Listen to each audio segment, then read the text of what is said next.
Kanга kan, janга жан деп атпайбы. Эми балким ачуулук менен айтты, балким жүрөгүндө бар. Эгер Сейитбек акалар чында ошондой кылган болсо, мен мына бир тууганым үчүн, ушу элдин тынчтыгы үчүн, ата энемин будан аркы жашоосу кооптонуу менен эмес, экөөнүн тынч жашап, бир туугандарым тынч жашашы үчүн мен бул жашоодон арманым жок. Башымы керт коем.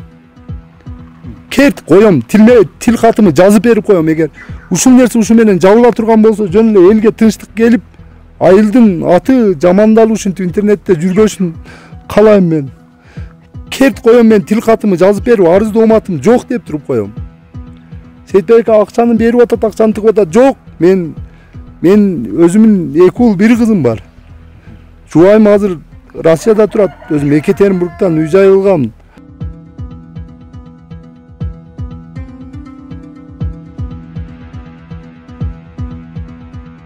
Бычак бар колунда, кач деп ошол сөздү айтыптыр балам. Акыркы сөз ошол экен. Ого чейин күйөөм келип, үйүн астына келип, балам издеп келгенде аман келдин үйүн астында жыңайлап. Апасы менен атасы бычак кармап аткан экен. Соям деп күйөөмө мындай шилтегенде күйөөм аркалап барып, не кылышын билбей таш кармаган, 2 ташты.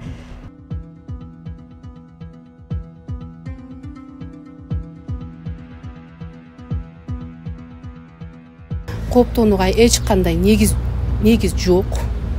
Бир гана мыйзамдын негизинде гана чечим кабыл алат.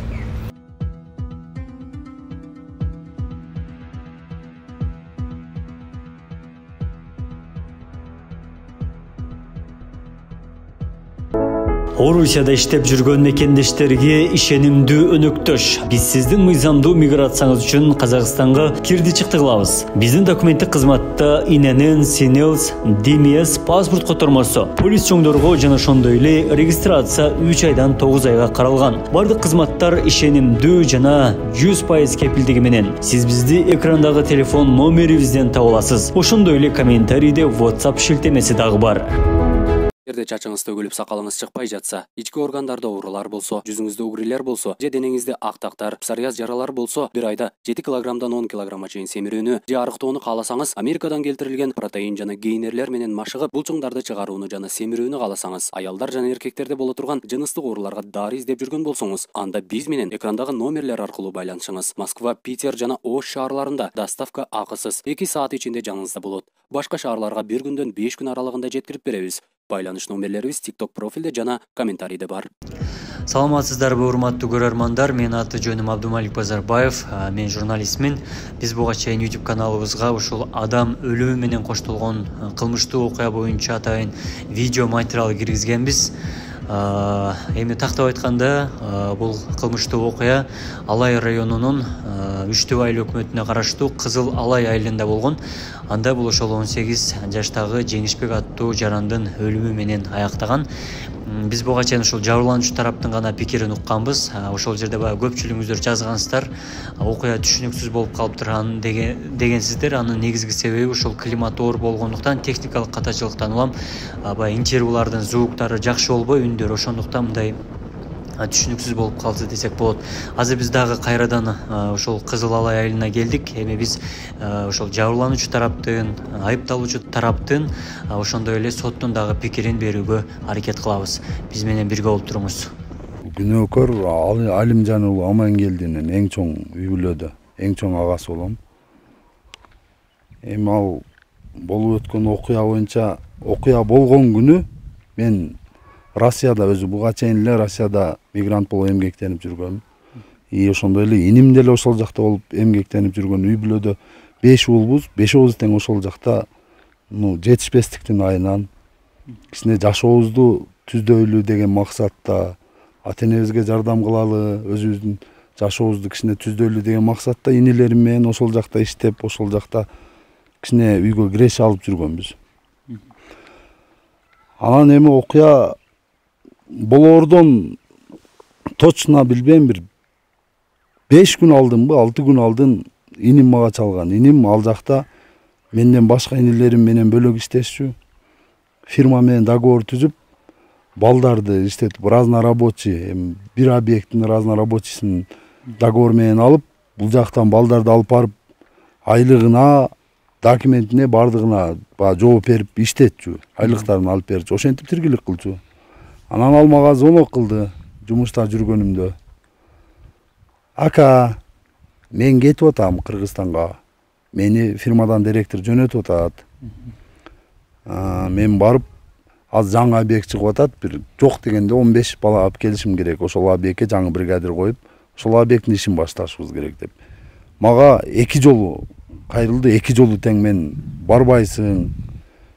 Жөн эле койчу, бул жактан сураштырып, ушул жактан чыгып калар бала деген эмелерди айткан, советтерди. Анан өзү ол иштеген фирманын директору менен да тааныштыгым бар эле. Ол агам жөнөтпөй атат ушундай деген экен. Анан ол мага чалган, чынында эле мен жөнөтүп атам. Бала керек болуп атат, жаңы объект бар деп. Анан макул деп ал жөнөгөндө мен ого задача койгон, буякта атам жалгыз болгондугуна байланыштуу. Башка жактан жазында чөп сезонго келе албайбыз. Чөп аз жыйылып калгандыгына байланыштуу башка жактан чөп алган элек, жем алган элек, дагы бир аз мындай сило иштер бар эле, ошолорду бүтүр. Бала издегенче ошолорду бүтүрүп тезирээк кел дегенмин. Ооба деген. Бунун баарын айтканымдын эмеси себеби бул жерде мен ол туура эмес деп булар жала жаап атат деген сөз айтпайм. Сейитбек тарапка же Тарым Бужеңе тарапка болгону агрессия менен кичине аларды туура түшүнүп турам, алардын ичиндеги күйүтү күч. Бул жерде Чыныбайдын сүйлөгөн сөздөрүн мен эми арасында ушу туура эмес деп эсептеген сөзү бул ошол жактан план менен экөөбүздү өлтүрөм деп учуп келген деген сөзүнө мен кошулбайм, мен каршымын. Аны мен жала деп эсептейм. Анан ошентип иним келген бул жакта мен айткан иштерди кылып, мен ал жактан телефон менен байланышып, наны кылдың, мону кылдыңбы болуп, эми үйдүн чоң болгондон кийин ошондой болот экен. Башкарып тургам, анан ону кылдым, буну кылдым деп именно ошол каргашалуу иш болгон күнү бул Чоңалайдан жаздын күнү арпага акча төккөн элек, ошол арпаны алып келип бул жакта достору менен арпа жыйган.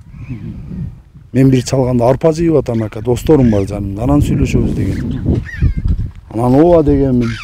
Андан башкасы эми мен андан дальше элден укканым да, бул жерге келип, мен ошо каргашалуу иш болгон күнү кечинде учуп келдим.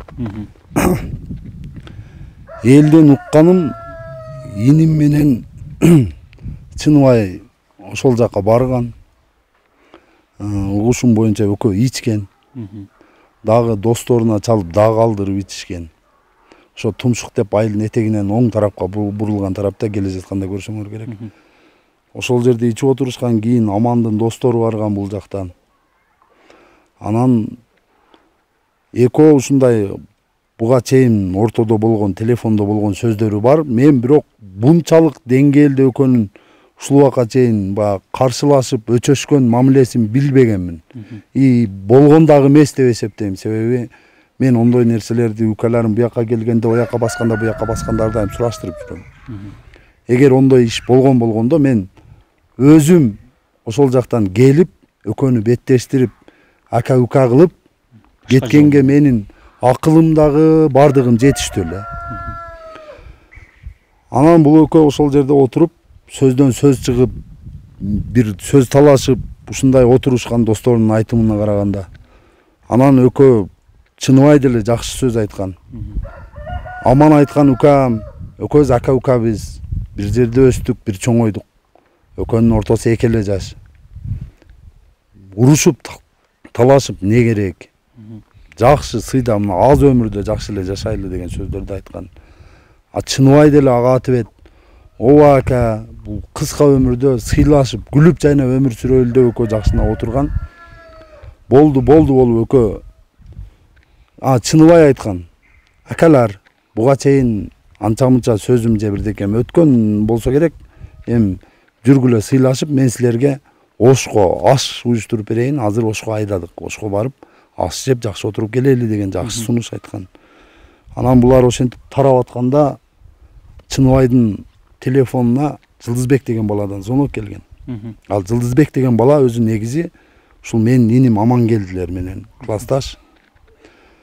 Анан ошодон звонок келгенде анан Чыныбайдын оозунан бир ушуларга акарат келтирген бир сөз чыккан эми, досторуң булар деп сөгүнүп койгонбу. Анан Аман машинага отурган болот, Аман машинадан түшүп анан Эбука сен не деп атасың, неге ончо күйөөсүң дегенде Чыныбай мен Жылдызбек үчүн до конца турам дейт. Эми бул менин угушум.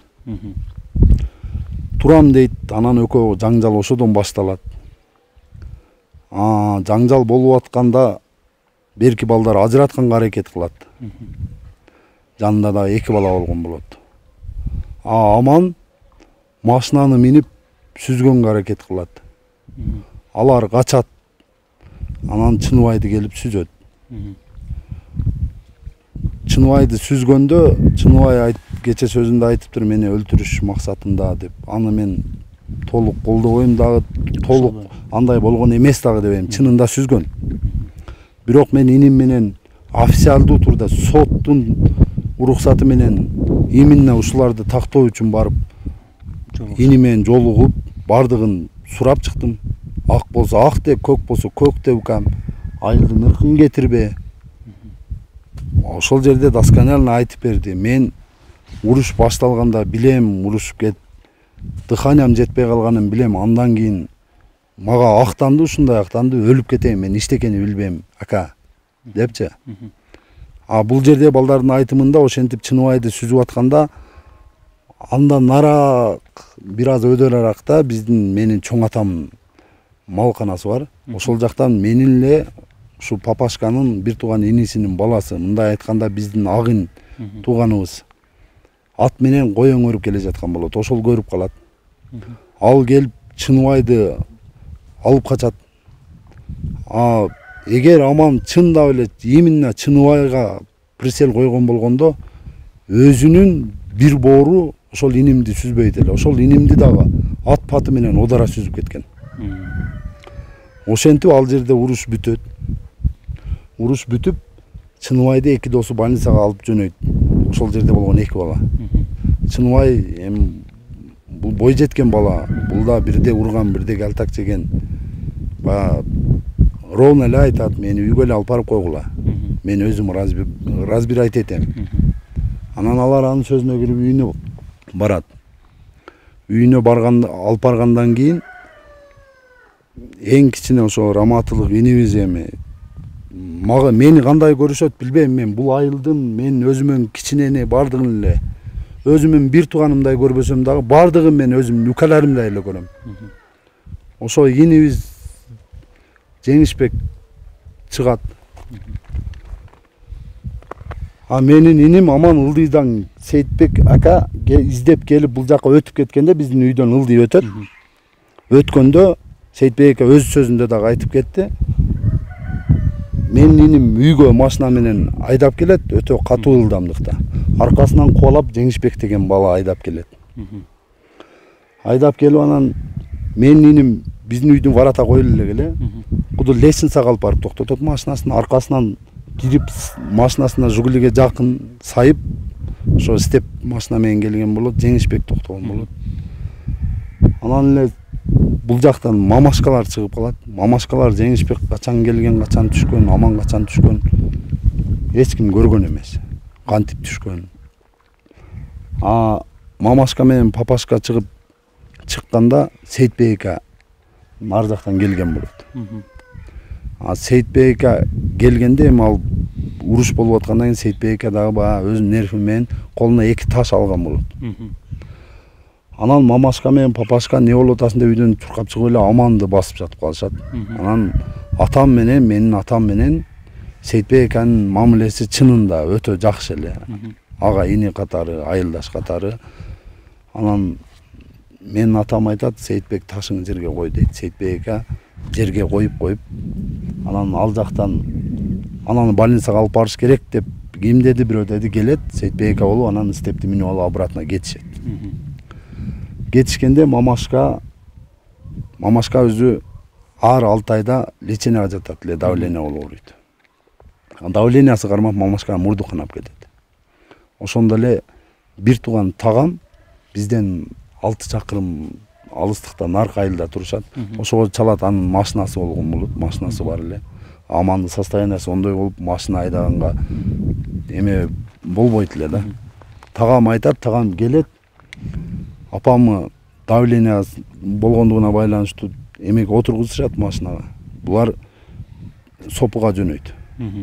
Булар ал убакта түшүнүгү жок болот. Кимди больницага алып кетти, каяка алып кетти деген. Ким менен урушат? Булар кетип атып, анан угушат телефондон. Сопуда Чыныбайды больницага алып келишиптир деп. Жеңишбектиби. Анан коёнду деп Гүлчөгө айдашат. Гүлчөгө кетип атканда дагы информация келет. Гүлчөгө больницага Чыныбайдыбы ошо бирөөсүн алып келиптир деп. Анан булар Ошко айдайт. Ошко айдап кетип атканда мен Аман инимин айтуусу боюнча ошол Каратайдагы ошол тарапта милиция кызматкери токтотуп Аманды колго алышат. Аман ошол жерге барганда гана өзүн билет. Ага чейин эч нерсени билбейт. Анан кече Сейитбек өз сөзүндө айтып кетиптир эми, бул жерде ар ким ар сөздү сүйлөп ортодо баш айланткан ушак сөздөр, эки жүздүүлүктөр көбүрөөк болуп атат. Сейитбек балким ошондойго ишенгенби, бирок Сейитбек өз сөзүндө айтыптыр. Аман качканга даярданган, бул билет алдырган депчи. Самым деле уруш болгондон кийин уже Гүлчөгө информация жеткенде милиция кызматкерлери, кээ бир тааныш балдар бар эле, ошолор чалган Үкаң каякта депчи.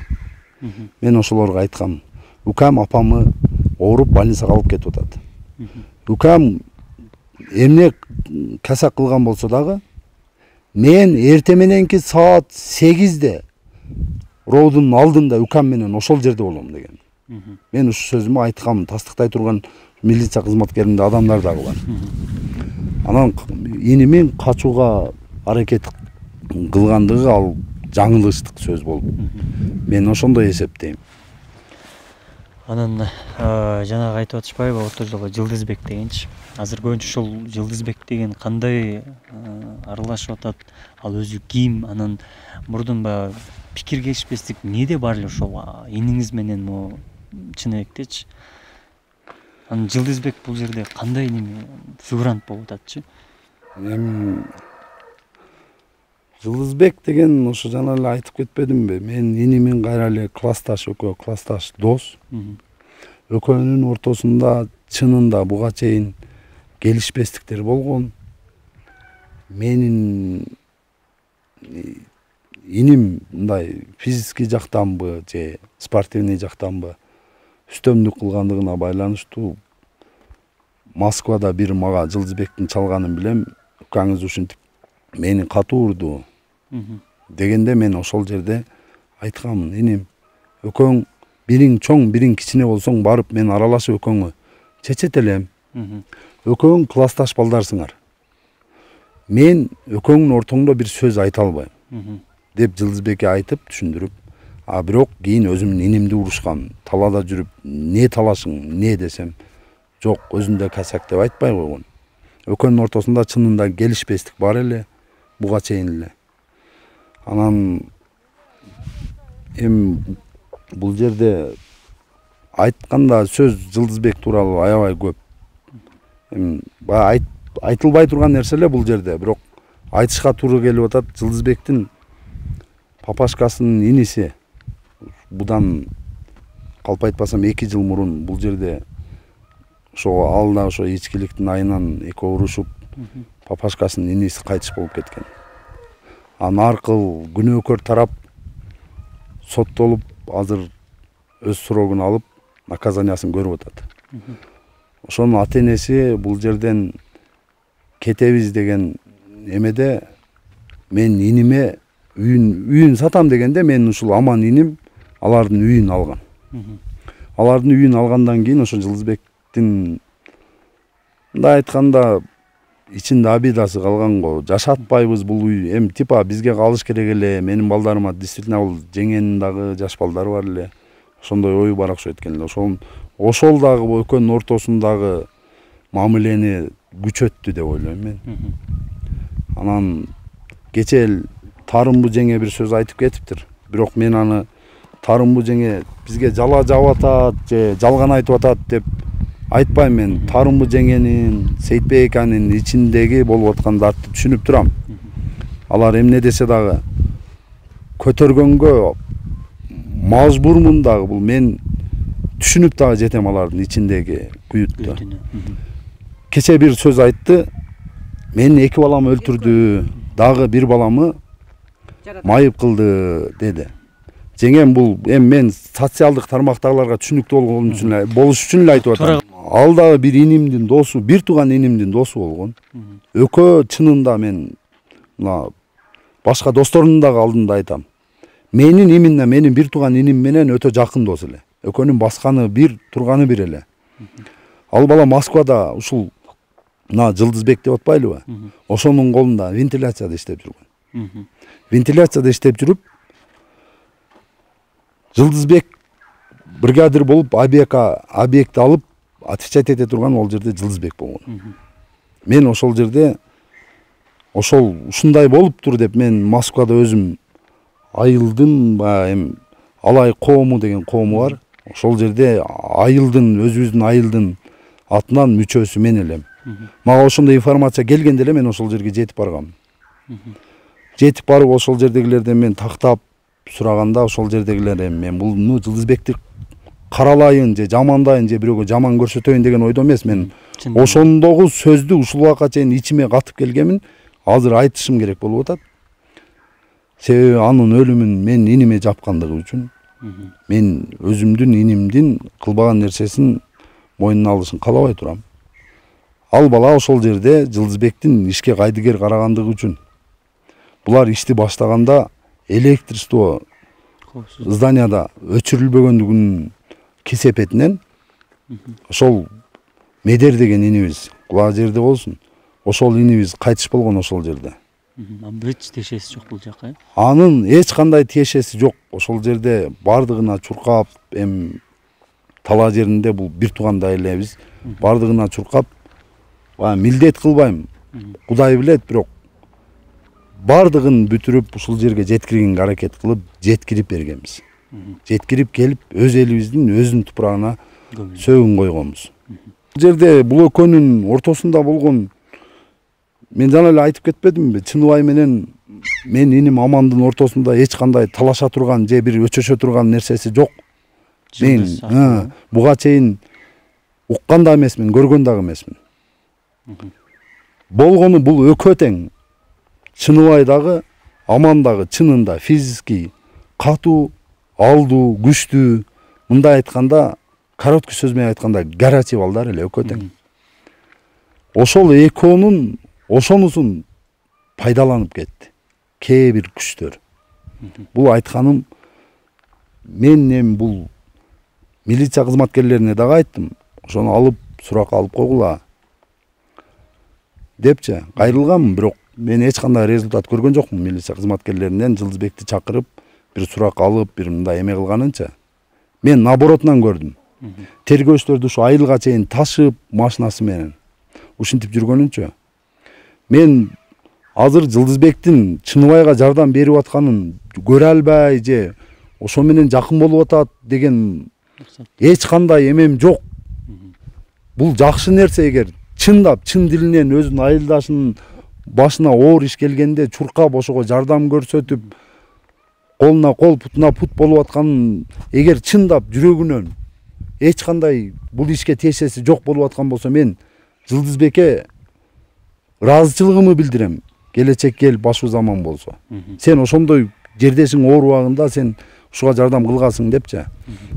Бирок азыркы бул жерде көрүнүп турган элдин айтып аткан сөзүнүн эмеси бул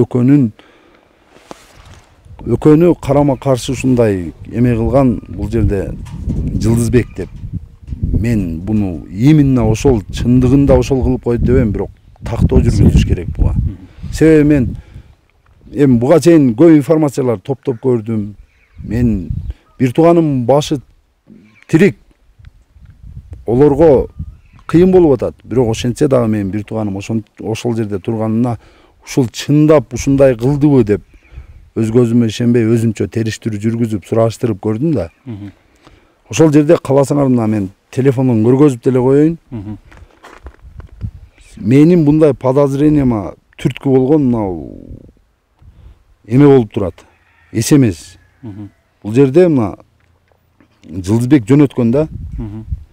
Ошол раматылык инибиз эмегечи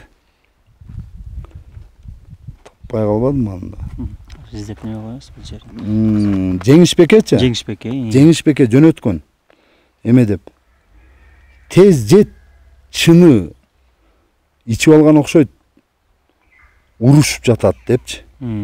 Алдын ала эмени раматылык Жеңишбекти жөнөткөн. Андан сырткары ал Жеңишбек мен бир тууган агамдын баласы менен дагы аябай жакшы экөө Москвада чогуу иштеп, ушу Жылдызбектин колунда чогуу иштеп, ушинтип жүрүшкөн да. Ошол иним анын девушкасын тааныган болот. Ошо девушкасына бул Жеңишбек акыркы СМСин баягы телефон экранын тартып туруп жөнөтүп койгон болот. Менин иниме ошол девушкасы жөнөткөн. А менин иним аны Жылдызбекке жөнөткөндө Жылдызбек анын девушкасын чыгып угрожать эткен. Сен неге менин жөнөткөн сөздөрүм сага ким жөнөттү аны депчи. Андан сырткары могул жерде турат, мен силерге мына тапкан нерсемди көргөзүп коеюн. Менин бир тууган инилерим айтып атпайм азыр үчөө Москвада депчи. Ошолорго бул жазып атат. Силер оякта не кылып жүрөсүңөр? Бул жака келе албайсыңар эми. Силерди чыныбай бирден соем деп атат. Мындай айтканда аларды күйлөп атат. Силерди бирден соем деп атат. Путум жакшы болсо, чыныбай экөөбүз барабыз Москвага, ошол жерден союп келет деп атат. Ошентип бул эгер бунун тиешеси жок болсо анчалык сөздөр айтылбаш керек эле. Бул ошентип менин инилерими күйлөп атат, Москвада турган инилерими. А мен ал жакта тааныштарым бар эле. Чынында мен 15 жылдан бери ошо Москвада иштейм. Анан ошол жерде менин тааныштарым менин эки иним бирдей туда обратно билет алып аткан болот. А мен чалам, не болду силерге депчи. Мен айтпадымбы эч кимиң аралашпагыла, эч кимге эч сөз сүйлөбөгүлө деп дегенде инилерим айтат, мага мына ушуну жөнөтөт азыркы СМСтерди, Жылдызбектин жазгандарын. А силер каяка жөнөдүңөр десем, алар жаш балдар действительно. Биз барып Жылдызбек менен сүйлөшүп кайра кайтып келебиз деп атат. Мен атмен кылдырып, дагы бале болбосун, жаш пока түшүнүгү жетпей чынында, алардын курагында мен деле ошондой болушум мүмкүн эле. Ошентип токтоттум. Анан кече бул жактар чынында азыр бул жактарга туура эмес, оор келип атышы мүмкүн. Менин ата-энеме айтты, Москвада бала үйлөп жүрөт депчи. Анан мен ошондой күйлөп аткан инимди, ал бул жаман иш болуп кеткичейин эле үйлөнөм деген максаты бар эле. Сен үйлөнүшүң керек срочно дедим. Ал макул болду.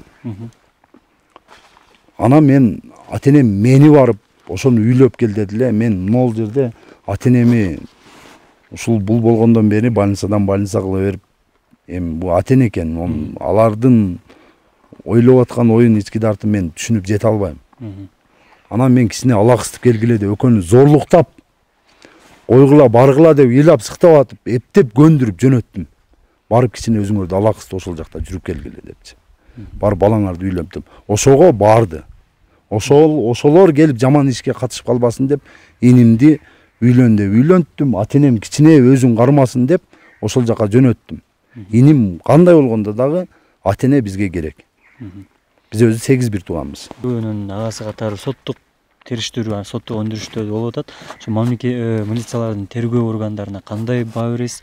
Анан айтып атпайбы, сотко эч кимиси басып келген жок. Биз наоборот жабырлануучу болуп атып, биз барып атабыз деп. Ошол сотко өзүңүз буга чейин айттыңыз. Ошол сотко жакындарыңызды бардырбай атканыңыздын себеби неде? Анан жана айтып кеттиңиз, айылдын тынчтыгы деп ошону кошумча. Мен чынында биз бир соколой үй бүлө эмеспиз. Мен атамын дагы 4 иниси бар, 3 карындашы бар. Андан башка ошончо тууганыбыз бар. Барабыз дегендер болуп атат. Көп, жөнөйт, даже барат Күлчөгө чейин. Лично мен өзүм киргизбейм. Себеби ал жерде эки жактын кагылышсын ортодо болгон мамиленин дагы күчөп кетишин каалабайм. Сейитбек экелер да азыр ичи күйүп аткан маал. Алар эч кандай бир келип күлүп кабыл албайт да. Мен туугандарым барып алсам, как будто актап кете тургансыз барып ал туура эмес болуп калат. Ошого эле мен өзүм жалгыз барам.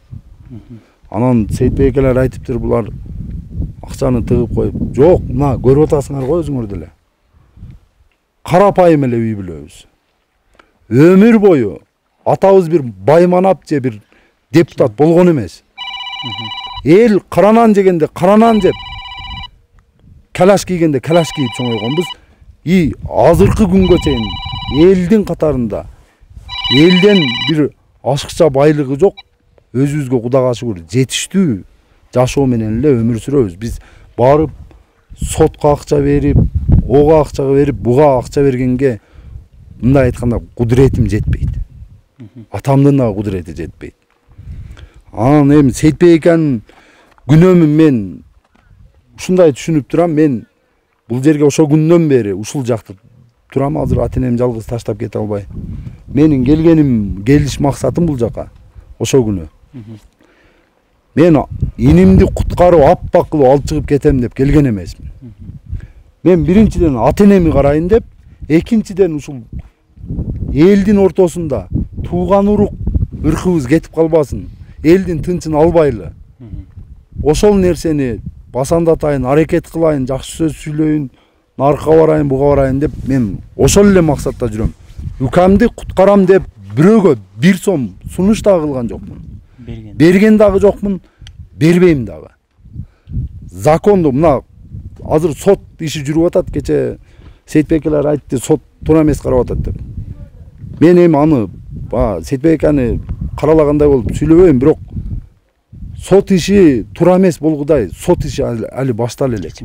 Пока азыр свидетелдерди сурап, бири-бирине беттешүү жүрүп атат. Мен деле барып көрүп отуруп келип атам. Сейитбек экелердин айткандыгы анык. Сейитбек экенин жубайынын эжесин чыгарып койгондугу, Сейитбек экенин келинчеги ыйлаганда ызылдабагыла деп. Менин ал түшүнүгүм эми ал соттук иш жүрүп аткан мезгилде тоскоол бербештик үчүн ошону суранып ошондой кылып атат деп ойлойм. Аны алар ойлоп атат эми, алар менин таламым жок. Мен барып сотко сунуштай турган мындай өзүм совесим дагы эме кылбайт. Акчам болгондой эми мен барып сунуштабайт элем. Бир айылда жашап туруп, бир ушул жерде бир арыктан суу ичип туруп мен андай мамиле кыла албайм адамдарга. Окуя боюнча баягы сиздин эниңизди соттук алгачкы эле баягы көрүшүүдө жок сайбадым деп атат депчи. Ошол Жеңишбектин ошо бычак кайсыл жерде, кайсыл учурда сайылганын мындай сурадыңызбы же ошол афек абалда болгон? Ол жерде өз сот деле кече ачык окуп берип, айтып берип отурат ошол жерде. Ал Жеңишбек инибиз үйдүн алдына келген, машинанын аркасына токтогон. Токтогон, чуркап келип, мына дубалдан ашкан, ал жерден бул жерге чейин 45-50 метр. Могул жерден дубалдан ашкан, дубалдан ашып, кайра жолго чуркап барып, анан ал столба турбайбы? Ошо столбанын жанында бир машина турган, ошол машинанын жанына барып жыгылган. Аны кандай болгон, эмне болгон, даже Сейитбек эме показаниясында айткан. Ата-энеси бычагын колунан алып койгон депчи. Мен ошонун айынан ата-энем менен, ата-энем кыйналып атканына карабай, бир ай уруштум. Бир ай. Айткыла ачыгын. Бул пендеден жашырсаңар Кудай бар. Ачыгын айткылачы не болду эле десем, чынында апам давлениясы кармап ал убакта эчтекен даже кармаганын билбейт. Атам айтты. Сүйүм канчыгы өкөлөп кармаганбыз деп. Папашка Сейитбек экелер деле билет. Папашканы бир көз көрбөйт. Ачкычан жүрөт. Күгүм кирип калган маал. Папашка жок балам, жок эле мен көргөн жокмун дейт. Андан башка мен укканым ошол жерге барып жыгылгандыгы анык. Ошол жерден машинага салып больницага алып кеткен. Болду. Рахмат чоң. Ошо анан мен дагы кайрылуу сакта айтып койсоңуз болот сиз делечи. Сотторго ишенем. мен инимдин эгер кылганы анык ошону доказать этип бардыгы төп келсе закондо, бизде закон деген бар, биз таш комунда жашаган адамдар эмеспиз. Закондо кандай жазылса ошондой жазасын алат иним. Сотко дагы мен өзүм ошондой кайрылам. Закондо кандай жазылса ошондой жазасын берсин. Акыретте тозок отунда күйгөндөн көрө ушул жашоодо азабын жеңилдетсин деген келет иним. Инимин өзүнүн айтканы деле ошол. Мени доказать этип мен ошону кылган болсом, колум менен кылдымбы, мойнум менен жооп берем ака деген. Эч кимге иним айтканга, эч кимге 1 сом бербе, эч кимге барып мени куткар дебе. Мен чыгып, эгер мен мойнумда ошол иш болгон болсо, чыгып элдин көзүн кантип карайм, мен ошол жерде кантип жашайм деп иним сөз айтты өзү. Андан сырткары мени эң эле өкүндүргөн кечеги Сейитбек ака тараптан бир сөз болду. Ошо эгер ушундай болсо биз канга кан, жанга жан деп атпайбы? Эми балким ачуулук менен айтты, балким жүрөгүндө бар. Эгер Сейитбек акалар чында ошондой кылган болсо, мен мына бир тууганым үчүн, ушу элдин тынчтыгы үчүн, ата-энемин будан наркы жашоосу кооптонуу менен эмес, экөөнүн тынч жашап, бир туугандарым тынч жашашы үчүн мен бул жашоодон арманым жок. Башымы керт коем. Керт коем, тил катымы жазып берип коем. Эгер ушул нерсе ушу менен жабыла турган болсо, жөн эле элге тынчтык келип, айылдын аты жамандалып ушинтип интернетте жүргөшүн каалайм мен. Керт коем, мен тил катымы жазып берип, арыз дооматым жок деп туруп коем. Сейитбек акчаны берип атат, акчаны тыгып атат. Жок, мен өзүмүн 2 уул 1 кызым бар.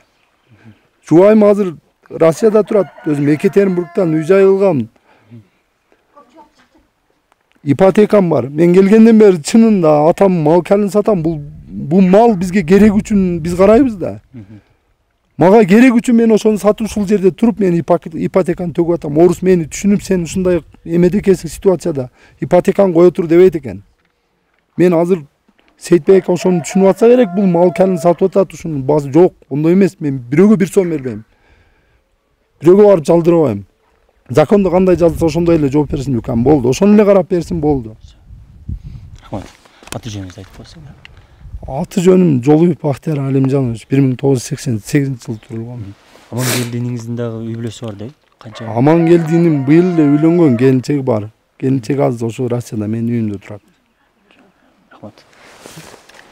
Мен эми бул жерде жалгыз туруп интервью берип атпаймынбы? Анан эми бул соц тармактагылар телефондун аркасында туруп оюна келгенин эми түшүнүгүнө ылайык, деңгээлине ылайык комментарий жаза бере турбайбы? Мен элди топтогонумдун себеби, мен кече өзүмдүн чувствома карап туруп бүгүн ушундай жалгыз интервью берип чечтим да. Кече Сейитбек акалар интервью бергенде аркасында ошончо эл келди, элди топтоп келди. Ошол жерде сүйлөштү адамдарча. Мындай айтсам, эми ошол адамдарга негедир баягы көз карашың өзгөрүп, жиниң келгендей болуп калат экен да. Мен үчүн ошентип Сейитбек ака бирөөнү жаман көрүп калышын, бирөө менен бирөө жаман көрүнүшүп калышын каалабадым. Мен ошол үчүн эч кимди чакырбадым. Тууганымы дагы, элди дагы, досуму дагы, агамы дагы, иними дагы чакырбадым. Анан соц тармактагы колдонуучуларга, комментарий жазып аткандарга бардыгына кайрылып кетет элем. Силерден сураныч, мен көтөрөм. Мен тарапка негатив жаза бергиле, мен көтөрөм. Менин дартым Сейитбек акачалык эмес. Мен көтөрөм.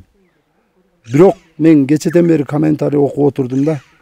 Сейитбек ака тарапка ана мына ол балаң мынтип өлгөн, бул балаң мынтип өлгөн, өзүң балаң жөн эмес дегендей сураныч силерден. Сейитбек акалар тарапка эч кандай негатив жазбагыла. Себеби силердин ошондой телефондун аркасында отуруп жазган комментарийлердин айынан Сейитбек аканын ою өзгөрүп, балким мага келип бир башкача характер көргөзөр.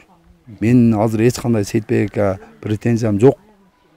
Сабырдуу экенин көрүп турам, бирок ичинен кыйналып турганын дагы көрүп турам. Ошон үчүн тармактагыларга мен сообщенияны полный комментарийini окуп чыктым.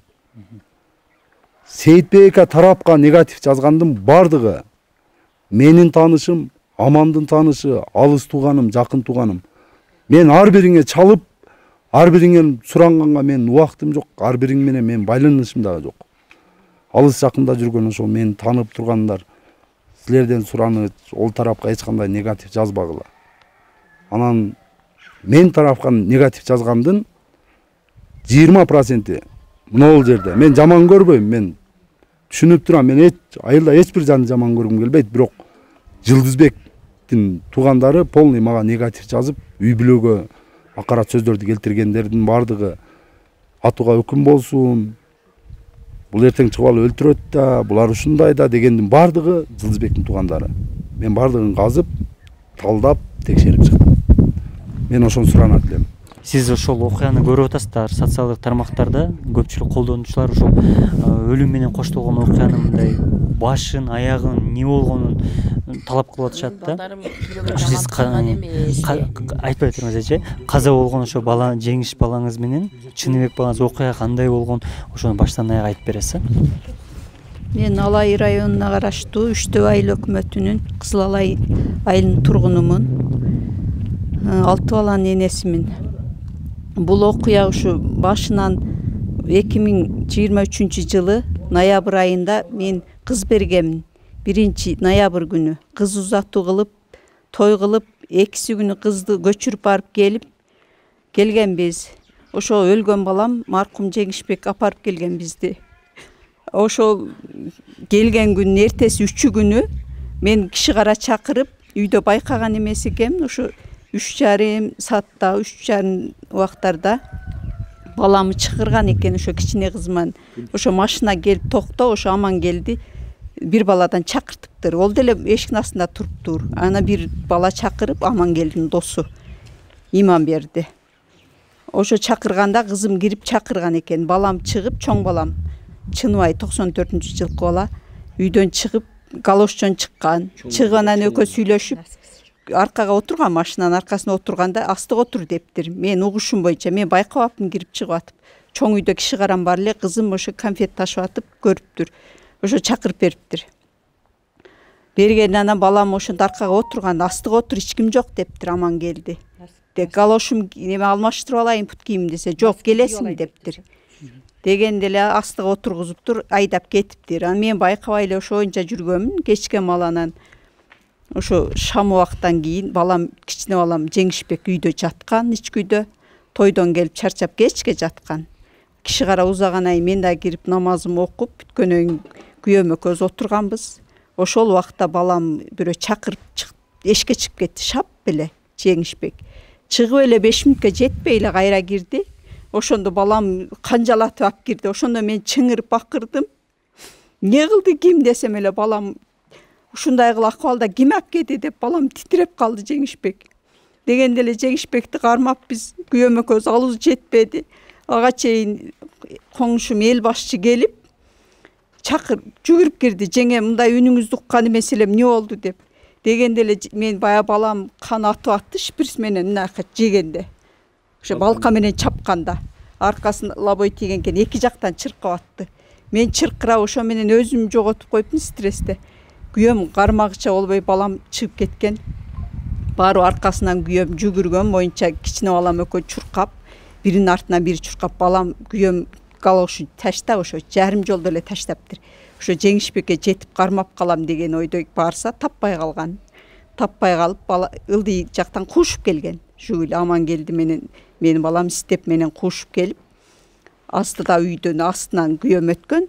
Балам бычак жеп, ого уже не багы бычак жеп жолго чыккан экен. Жолго чыгып жатып калып, эч ким таппай калганда ошо менин кайнелерим чуркап барып калган машина менен.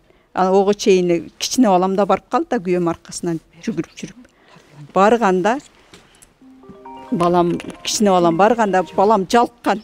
Болду дебейгенде коркуп аман келди деген ойдо ошенткенби. Балам бечере ушундай жалка турган бала эмес эле. Дегенде балам мен Жеңишбек мен деп ийет укасы дегенде бычак бар колунда, кач деп ошол сөздү айтыптыр балам. Акыркы сөз ошол экен. Ого чейин күйөөм келип үйүнүн астына келип балам издеп келгенде аман келдин үйүнүн астында жыңайлак. Апасы менен атасы бычак кармап аткан экен. Соям деп күйөөмө мындай шилтегенде күйөөм аркалап барып не кылышын билбей таш кармаган, 2 ташты. Ташты кармаган боюнча анан кийин атасы айткан аман келдин. Ташыңы ташта деп. Дегенде ана дегиче эле кичине балам келип ата деп айта албай калыптыр. Бычакты көргөндө кичине балам да шок болуп калыптыр. Атаң чакырып кел деп жолдогу балдар айтып атпайбы? Машинаны алып келсин, атаң чакырып бычак сайып коюптур дегенде күйөөм болсо шок болуп балам айта албай калган, кичине балам. Айта албай туруп калганда күйөөм болсо ого чейин эле Нурсейит деген кайным келип басың деп машинаны жүргүзүп алып кеткен. Жеңишбекке бычак сайды дегенде эле балам азыр күйөөм аттан кылып атпайбы? Ошо таш менен мен жаткыза чапмак экенмин, балам бычак сайганын билгенде мен иштекени билбей эле балам каякта экенин билбей эле бычакты көргөндө эле өзү шок болуп аркалаган. Ого чейин аны больницага алып кетишти. Мен аркада балам менен чыркырап башка машина менен балам кан токтобой. Ояка мен чуркап бардым, бычак жеген угуп, жүгүрүп барып балам таппай калдым. Эл башчы басың больницага алып кетишти, жакшына деди. Дегенде эле мен келсем балам курткасы чылганып кетиптир. Ого чейин кичине кызым чыркырап атыптыр. Бул чоң баласы менен болуп калган. Кичинесин атасы алып ошо Кызыл Алайдан жылганда эле үзүлүп кеткен ол бала, ошол жерде насмертип кеткен. Ошол кичинекей. А бул чоң баласы менен алек болуп, башына курткаларды ороп, кансыратып сопко алып келди. Биз сопудабыз. Бизге чалды, биз учуп жеттик өйүзгө. Жетсек бизди больницага киргизбей койду. Ол кичинекей жакшына капелин салып атат. Мына чоңун апарып больницага ушуну сакайтып алгыла деди. Көрсө нечагы өлүп калган экен, бизге угуз албаптыр. Биз 7-8 машина менен Тууган Урук чогул алып Күлчөгө бардык. Ушинтип бизди алаксытыптыр. Кайра келип анан түнү менен саат 3-4-тө келдик Кызыл Алай айылына. Барсак анан баягы путу сынган бала, баш жалган бала чыңырып келди. Үкөмөн ажырап калыппыз деген анан бардыгыбыз ошо жерден эсибиз ооп. Ошентип айдай баланы колдон алдырып жоготуп алдык. Ушуга эмне дейсиздер? Эмне кандай ой жүгүртөсүздөр, ойлоп көрсөңүздөр. Ар бир эне, эч бир эне ыйлабасын. Баласын күйүтүн эч ким тартпасын. Бул өтө важный нерсе бул. Бул өтө каргашалуу окуя. Бул эли менен ыйлап, мына биз ыйласак ыйлап. Мына бир тууган экен ушу курганды 5 айдан бери ушуну көңүл көтөрөйлү деп ыйлап коюп жүрөбүз жетелеп. Мына сот караган жок. Жанагы соттун министр Зулушуп карап бериңиз улуу. Агайыбыз карап бериң ушу. Мына ишкерлериңизди карап абдан көз жүгүртүң. Бул жанагы Оморов аттуу сотту вообще иштен алып жоопко тартып бериңизди суранабыз. Бизге ал окшогон соттун такыр кереги жок. Бизди көңүлүбүздү оорутуп, биз жүрөгүбүз ооруп барган жерде бизди дагы жабырлантып ошол жерде 30 адамды ыйлатып чыгарды. Өтө өкүнүчтүү, өтө мындай нааразы болуп чыктык ошол жерден. Аябай ыйлаганыбыз ыйлап, анан ушундай телеканалга берүүгө аргасыз болдук. Биз давно бере турган элек. Бул мыйзам чечет, мыйзам бар десе жүрө бериптирбиз. Чындыгы чечет турбайбы? Ушундай нерсеге кандай эч ким карабай койбойт, карайт деп ойлоппуз. Көрсө болбойт экен. Ошо сот төрага жеп алганбы, өлгүдөй доллар жегенби кыскасы, же дагы тойбой атканбы кыскасы, ошо бизди узартып бериптир да көрсө. Ушул жери аябай өкүнүчтүү. Эне катарында мында ак бир талабыңыз эмне азыр? Соттонбу же тергөөдөнбү? Эмнени талап кыласыз? Мен талап кылам ушу Зулушуп угуп атсаңыз сизден сураныч. Ушуну жоопко катуу жазасын алып түбөлүккө камалсын деген мен дитим бар, ушундай оюм бар. Буга чейин мен балдарым мындай ортодо бир уруш талаш болуп келген эмес. Балам ушундай эле тартиби жакшы балдар. Булар тегеле бирөөлөр менен касташа турган деле ою жок болгон. Ошо ою жок үчүн барып алды да балам. Азыр неме кылып айтчы, дагы бир суроо берип коеюн. Социалдык тармакта көпчүлүк айтып атпайбы, ошол эмне үчүн ошол экөө эмне үчүн касташкан депчи, неге андай окуяга барган деп. Мында ар ким ар кандай айтып атат да, сиз мындай эне катары бир кызыгып көрдүңүзбү? Экөөнүн кандай өчү бар экен эле, мындай бири-бирин айтат, буга чейин да айткансызда, Атай Россиядан келип өлтүрүүгө аракет кылган депчи. Анчалык мындай кандай өчү болгон деп ойлойсуз? Өчү болгон, булардын ошо балдарым күчтүү балдар болгон. Ошодон буларды жок кылам деген ою болгон деп мен ойлойм да. Ошо бул көрө албастыктан мен балдарым бардыгы здоровый балдар. Ошону көрө албастыктан ошо барып өлтүрөм деген ойдо келиптир. Мен ошо жерде видеозона кылып балам уккан жерин айтып атам. Ошо чыныбеги такси кылган, такыр ичимдик нерсени озгалган эмес. Даже күнүгө келип ата энесинин маңдайында бир куюмда чайды зорго ичип кете турган бала эле. Тынбай ушуларды багып, бирөө андай иштерге аралаша турган, бирөө менен сүйлөшө турганга да убактысы жок, өзү менен өзүнүн тиргилиги менен алек болгон бала эле булчу. Бул кастык. Бул только ушу Сейитбектин 4 эркек баласы бар, 4 тең здоровый, чоңоюп, бойго жетип, көзгө көрүнүп калган балдарды көрө албастыктан кылган. Бул эч качан бул ортодо кастыкты биз ам сураштырдык. Такыр кастык аласа бересе деген болгон эмес. Только ошо здоровый балдарды көрө албастыктан ушундай жаман нерсеге барган ушул аманчы. Бул сиңдимин балдар акыл эстүү балдар. Ушу баккан балдарын ушинтип койду. Кудайым жазаласын. Биз сотко кирсек, сот өмүр бизди сүйлөткүзбөдү. Бир күнү мен туруп сүйлөсөм, чыгып кет деди.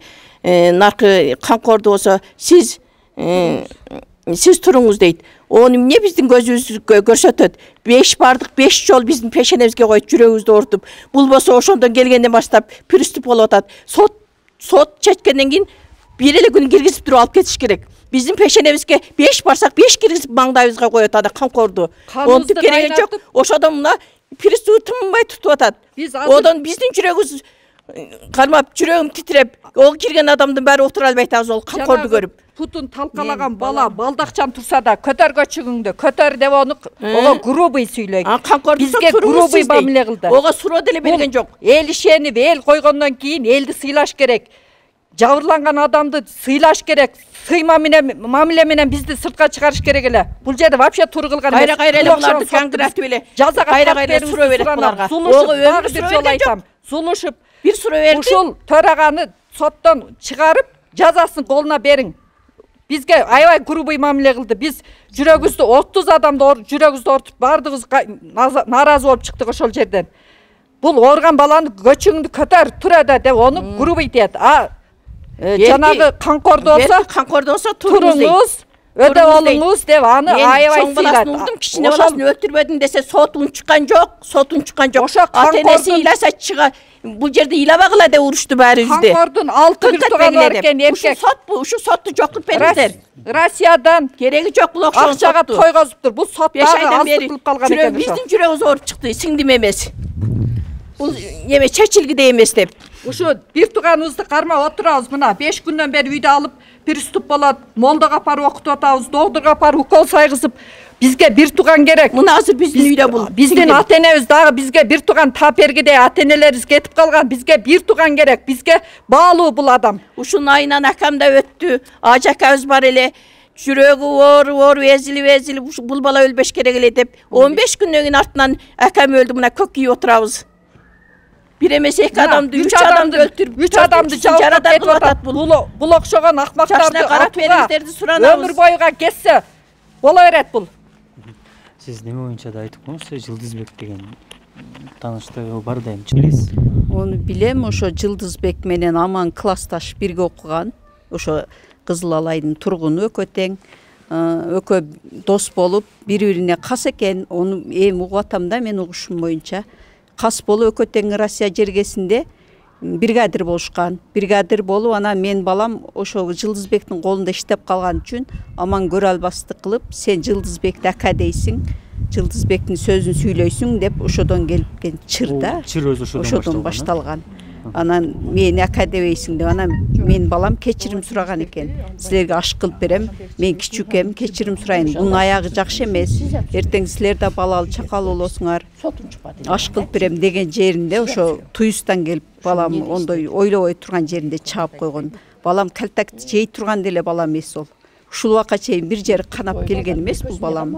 Ошо ортодо эле Жылдызбек экөө кас болуп атып эле менин балдарыма залакас тийип, Жеңишбегим да ошодон өлүп калды. Чырактай балам. Мына балам путу аттай балам путу сынып талкаланып. Бунун эмеси мага кайгысы унутулуп эле Жеңишбектики мага өтө важный болуп атат да ушу балам кетип калган жери. Бул жараттында сакаят деген ойдо балам көз жылтырап турат. Эми азырга чейин башым деп дәрин ичип атат. Эми бунун келечеги кандай болот? Буга деле жүрөгүм сыздайт. Ушу келип эле ошо экөөнүн айынан ушундай болуп калды менин оюм ошо. Туура чечип бериңиздер. Кылмыштуу окуя боюнча негизде ушул жабырлануучу тараптар азыр соттун мындай чечимине эмес, соттук процесске нааразычылыктарын билдирип атышат да. Баягы ошол Оморов аттуу судьянын ошол жабырлануучу тарапты корс мамиле жасап, алардын несин укпай булар ошол коркуп атышат экен да, мындай чечим, мындай калыс чечим чыкпай калат деген таризде. Негизде ушул соттук процесс боюнча сиздер кандай маалымат бере аласыздар? Азыр айтып өтсөм, азыркы учурда кылмыш иш соттук териштирүү стадиясында Алар райондук сотунда. Андан сырткары Кыргыз Республикасынын кылмыш жаза кодексинин 122 беренесинин 2 бөлүмүнүн 5 пункту 37 прим 122 беренесинин 2 бөлүм 5 пункту менен жана ошондой эле 280 беренеси 2 бөлүм 3 пункту менен башкача айтканда адам өлтүрүү бейбаштык беренелер менен айыпталган АУ-нын кылмыш иши Алай райондук сотунун өндүрүшүнө 2024 жылдын 24 январь күнү келип түшкөн. Аталган кылмыш иш соттук Алай райондук сотунун өндүрүшүнө кабыл алынып 2024 жылдын 6 алдын ала угу 6 февраль күнүнө дайындалган. Бирок аталган күнү айыпталуучунун жактоочулары Назаркулова, Имарова соттук отурумга белгисиз себептерден улам келбегендиктен соттук отурум ошол эле жылдын 14 февралына калтырылган. 14 февралында соттук отурумга 14 февралда соттук отурумга жабырлануучунун жактоочусу Абдыкалыков белгисиз себептерден улам келбегендиктен соттук отурум 2024 жылдын 21 февралына дайындалган. Бирок аталган күнү 21 февраль күнү дагы жабырлануучунун жактоочусу Абдыкалыков белгисиз себептерден келбегендиктен соттук отурум 2024 жылдын 28 февралына калтырылган. Ал эми 28 февральда айыпталуучунун жактоочулары Назаркулова, Имарова дагы эле соттук отурумга белгисиз себептерден улам келбегендиктен соттук отурум 2024 жылдын 2 март күнүнө кайра дайындалып калтырылган. 2 март 2024 жылы соттук процесс уланып, соттук териштирүүдө жабырлануучунун өкүлдөрү суралып, андан кийин көбүлөр суралып жаткан учурда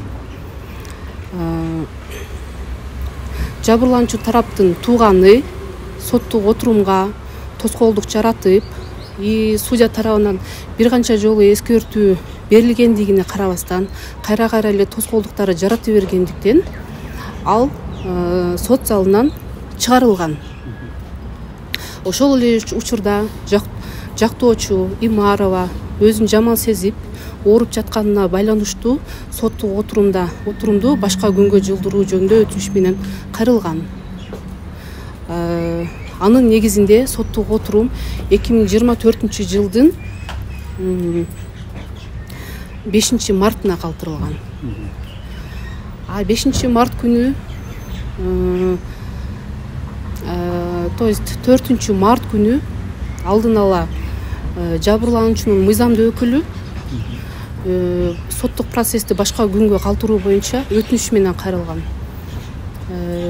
Анын негизинде 5 март күнү кайра эле жабырлануучу Сейитбек уулу жана анын жактоочусу Абдыкалыков соттук процесске белгисиз себептер менен келген эмес. Бирок соттук процессти судья тарабынан 2024 жылдын 13 март күнүнө дайындалган. Азыркы учурда соттук териштирүү жүрүп жатат. Соттук мыйзамдуу жана адилеттүү чечим кабыл алат. Азыр эми мындай сот өкүлүнүн өкүлү катары дагы, соттун өкүлү катары бул баягы жабырлануучу тараптын коюп аткан сиздерге болгон кеңесин мындай кандай кабыл алат да судья? Анан баягы соттогу мамилесине мындай негизи ошол жабырлануучу тарап соттун мындай адилетсиз чечим чыгып калат дегенде кооптонууга негиз барбы? Же бардык нерсе мыйзамда турган? Кооптонууга эч кандай негиз жок. Бир гана мыйзамдын негизинде гана чечим кабыл алат. Негизи эле ошол адвокаттар келбей, жактоочулар келбей койгон мезгилдерде судья кандай ошол тарапка жабырлануучу болобу, айыпталуучу болобу, ошол тарапка кандай чара көрүлөт? Же жөн гана ошол сотту жылдырып коюу менен гана иш алып бара алабы? Жок. Ал боюнча атайын мажбурлап алып келүү боюнча чечим кабыл алып келсе болот. Себеби жактоочуларын, айыпталуучу, жабырлануучулардычы